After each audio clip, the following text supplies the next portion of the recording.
This was an opportunity for us both to get involved in a topic area that we found very compelling, but also to do a project in legal epidemiology, which is something that we have been doing for a while and are really excited about spreading. Legal epidemiology is the scientific study of the impact of law on population's health and safety.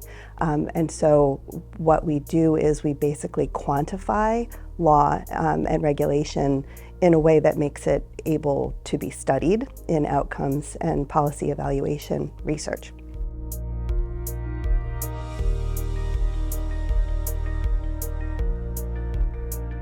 We know that law has the ability to change both individual and corporate behavior and also to shift societal norms in a way that improves health and safety in our country. Just looking at examples from sanitary laws that were passed in the 19th century all the way to clean indoor air laws that really kind of started getting developed in the 70s. I always show this slide when I'm giving presentations of kids smoking in a high school cafeteria.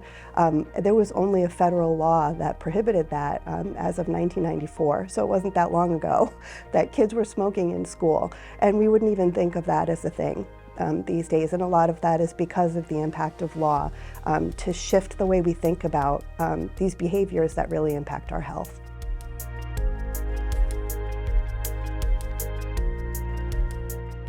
Access to quality driver education is really an issue, and that's partially due to cost, mostly due to cost, but also due to geographic location.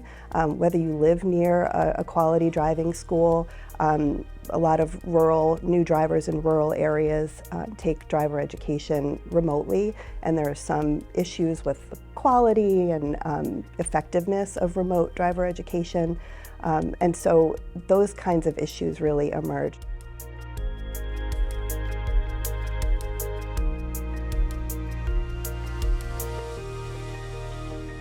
We hope that researchers will be able to take the data and to figure out what specific aspects, for example, of provisional restrictions seem to be most protective for young drivers. Is it nighttime restriction? Is it a passenger restriction? Is it the length of time that a state makes a new driver hold a provisional before they can get a full license? On the policymaker side and for state driver licensing administrators, we hope that they'll use the data to compare themselves and compare their state policies to those in similarly situated states, states that are surrounding them or that are similar to them in size and demographics, in order to really make sure that they're innovating, that they're using best practices.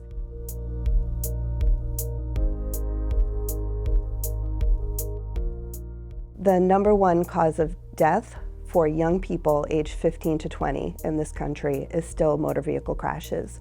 And the most recent data, which is from 2023 from the National Highway Traffic Safety Administration, tells us that there were 5,588 fatalities involving young drivers in this country.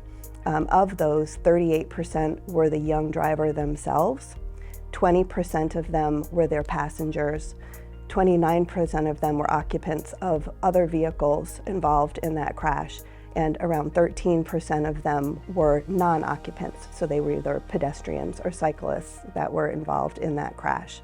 This represents a 4.2% increase from 2022. It's arguably unethical to pass a law that's designed to protect people that actually doesn't, right? And so policy evaluation research helps to ensure that that the laws that we have in place to protect people are actually doing so. And in that way, we enhance public trust in our governance and we enhance public trust in public health.